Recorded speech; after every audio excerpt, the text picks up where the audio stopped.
কি গো, এখনো ছুটি দেয়নি? আরে 4:10 বেজে গেল তো। আরে অঙ্কের টিউশন আছে, ওইদিকে যেতেও দেরি হয়ে যাবে। সব্যসাচী স্যার অঙ্কের টিচার, একটা অঙ্ক করে না সব অঙ্ক হোমওয়ার্কে দিয়ে দেয়। মনে হয় না 2কে পাস করেছে, পরীক্ষায় ভালো করে পড়ে পাস করতে পারেনি। আর আসল টিচাররা সব ধর্নায় বসে আছে। আর ছেলে মেয়েদেরকে যে অঙ্কগুলো করায় মনে হয় মুখস্থ করে আনে, এনার একটা দুটো করিয়ে আর ছেড়ে দেবে। হ্যাঁ গো, রাহুল কাউকে এসটি স্যারের কাছে পড়তে কেন যায়নি? কি, একটা সাবজেক্টেরও দুটো টিচার? বাবা, আর দুটোর করে তো টিউশন দিয়ে দিতে পারতে, তাহলে তো 100-500 পেত।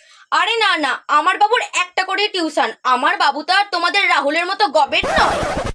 ওই মিতালি দি, জানো স্কুলের সন্দীপ স্যার আর তিথি ম্যাম দুজনের মধ্যে ইন্টিপিন্টু চলছে। হেই, আমি আর রিনাদি কতবার ওদেরকে হোটেলে ঢুকতে দেখেছি। আর এরা এইসব করবে না বাচ্চা পড়াবে? আরে ও দীপের মা।